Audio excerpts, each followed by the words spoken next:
In this video, we're going to compile from source and install on a fresh server the Sharp's DS2 Inference Analyzer, a web application.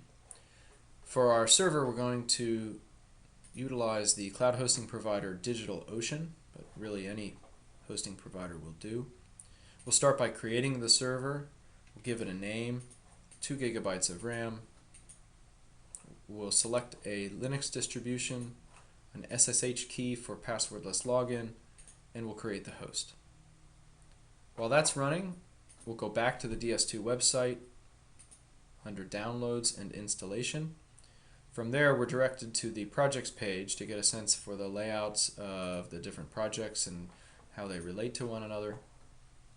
You can see here that the Inference Analyzer that we want to install uses the DS2 Data Scripts project and the probabilistic predicates, naive Bayes, and random forest. Back to Downloads and Installation. You can see that there are a number of different configurations of the DS2 software.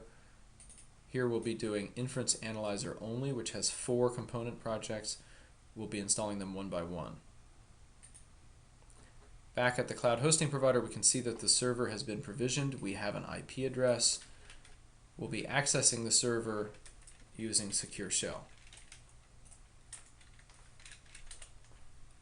Once we're logged onto the server, we can create a user account under which the DS2 software can be installed and can run.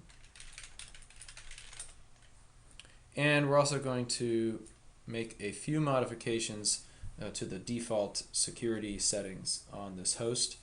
It should be noted this is all really for demonstration purposes here in this video. If you're installing a server yourself, you are advised to consult with a system administrator to make sure you're getting appropriate security settings. That said, we're going to make a couple of modifications here. We're going to modify the SSH server settings to disable password-based logins. We're using the VI editor here. Most Linux distributions come with another editor by default called Nano, N-A-N-O. That editor tends to be a little more accessible to users who don't have familiarity with VI. We're changing password authentication to no. We're restarting the SSH server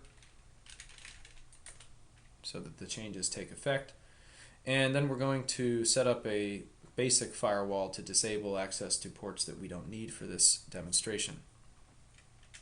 For that, we're going to go out to the web and find a default template for a firewall configuration. For that, the Debian wiki. Debian is a Linux distribution that we're not using here, but their online resources are quite good. So we're going to do a quick Google search for the Debian wiki with IP tables. IP tables is the name of the firewall. Scroll down a bit and we can see the template. We're going to be copying and pasting that into a file on our new server. We're going to call that file iptables.ds2.rules, and we'll paste it in. We're going to make a few changes to these rules. First of all, the web application that we're going to be deploying is going to be on port 8080. That's the default port for Glassfish, the web application server we'll be using. We'll delete HTTPS. We're not using that. And we're going to be setting the SSH port to the default port 22. This particular template used a different port, but we're not going to do that here. We're going to save it, and then we're going to load those new rules into the firewall.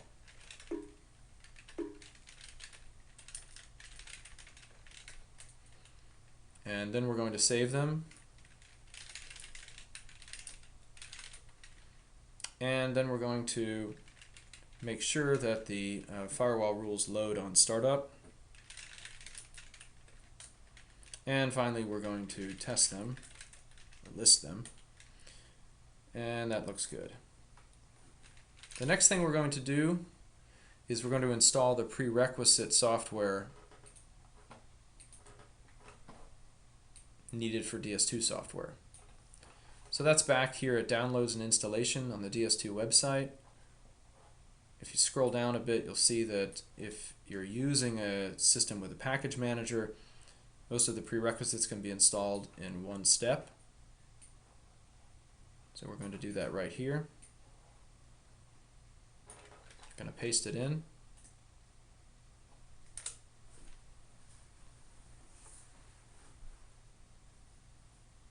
Okay, this usually takes just a minute, so we're going to pause the video while that's happening.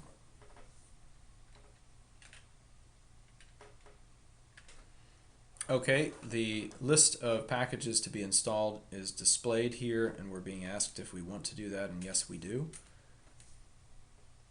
And while that's happening, we'll go back to the DS2 website and take a look at our next step. Under Inference Analyzer only, our first component project to install is called DS2 Data Scripts. If we scroll down on this page, we can see the project page for DS2 Data Scripts. And from there, we can access the project's Bitbucket repository, which, like all DS2 projects, contains documentation, build instructions, as well as source code. So we'll open that up in a new browser tab. You can see here the prerequisites and the installation instructions are here. We're already working on the prerequisites, so we'll jump straight to the quick start script, which will give us a database of CDC 2010 hospital discharge data. We'll go ahead and start. So let's head back to our host. You can see that all the prerequisite software is there now. So we're going to use the su command to become DS2 user, the user that we created before. And we'll execute the first step that was in the instructions. We're going to make a DS2 directory and go into it. Now we're going to do the version control step where we clone the version control repository. Then we're going to go into that directory, and we're going to run the quick start script with the argument custom HIV concepts. More information on that at the DS2 website. What's happening here is it's going out onto the internet and pulling down the publicly available data sets that are necessary for DS2. Among those things are the ICD-9 codes, the hospital discharge public data sets, and so on. Once it gets that data, it's going to parse it, load it into a database, and then generate statistics for the application. We're going to pause now while that finishes up. Okay, the quick start script has finished, and now we can move on to the next step. Back to the website, downloads and installation, Inference Analyzer. We can see the next step is to install the naive Bayes predicate. Scrolling down, that's part of the predicate reducer and probabilistic predicates page. From here we can open the naive Bayes predicate Bitbucket site in a new browser tab. You can see the prerequisites, which we have, and the DS2 Data Scripts project, which we've installed. So now we can run to the version control step.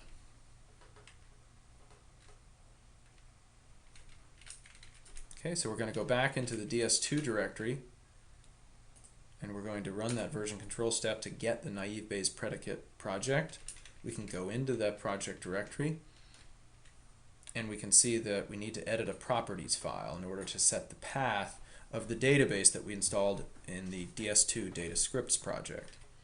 So again, we're going to use VI for this, but Nano or any other editor will do. We're going to scroll down, and we can see the path that we need to change here. We're going to change it to home DS2 user.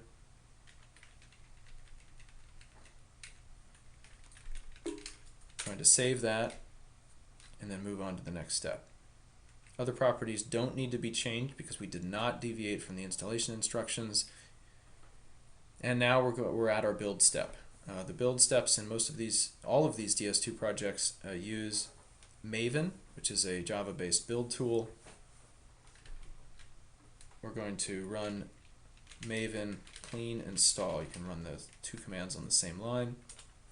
What Maven's going to do is go out onto the internet to download its own dependencies and any other dependencies that the project has, and then it's going to compile the source code and put it into its local repository. Okay, looks like that was successful, so we're going to go back into the DS2 directory, back to the website, downloads and installation. Our next project is random forest predicate. So again, we pull up the Bitbucket page for this project in a new tab. We look at the installation instructions. We already have DS2 data scripts. For the purpose of this demonstration, we're really going to be using only the naive Bayes predicate. We're not actually going to be using a Weka-based predicate such as random forest, but the inference analyzer does require that we compile this project nevertheless. So we can skip the Weka step and jump right to the version control step. Okay, we're going to clone the version control repository for random forest predicate. We're going to enter the directory. There are a few properties that we could set for the Weka-based model, but we don't need to do that for the same reason we didn't need to do the earlier Weka step. So we're going to go straight to the build step again.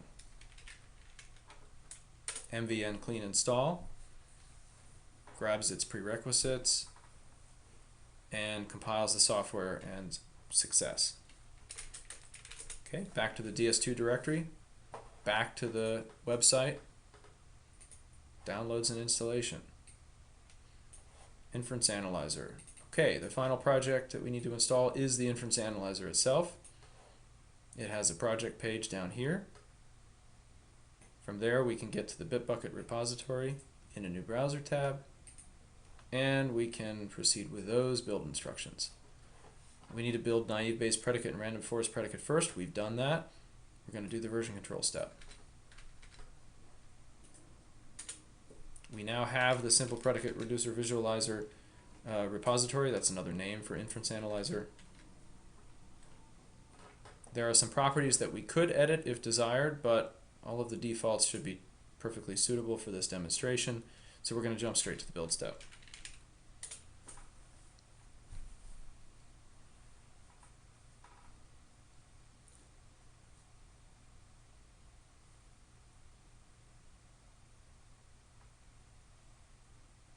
It's compiling the project, and it created all of its targets. Back to the Bitbucket instructions. It tells us that the build process will give us a WAR file. The WAR file is a Java Web Application Server deployment file that contains the binaries necessary for the web server to actually deploy the web application. And so at this point we need to obtain a Java-based web application server. So we're going to go to the DS2 website under Downloads and Installation, and we're going to see down here that it's recommended that we get Glassfish version 3.1.2. We're going to copy that URL.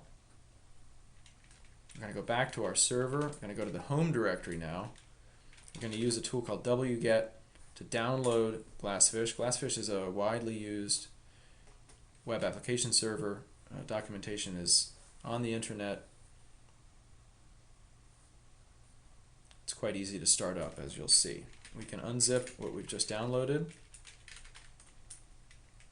and start up the server.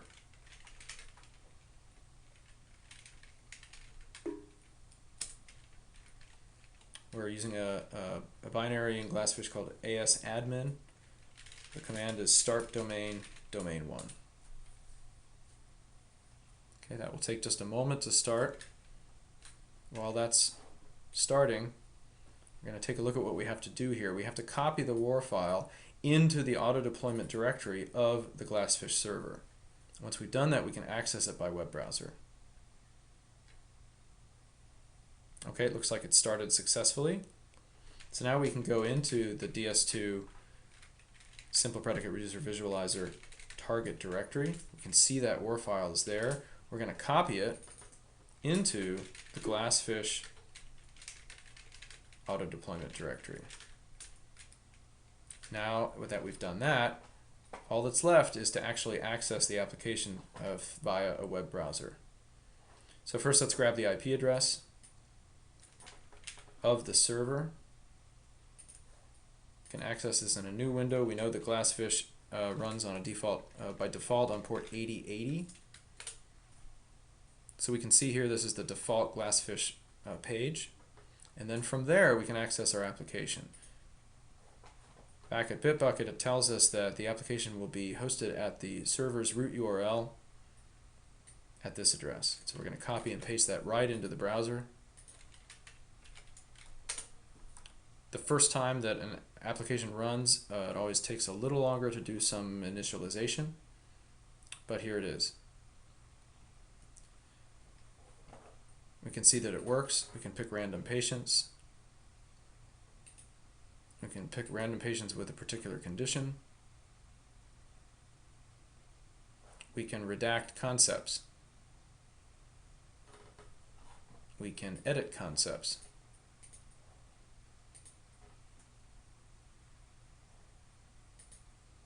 And so on. That concludes this demonstration.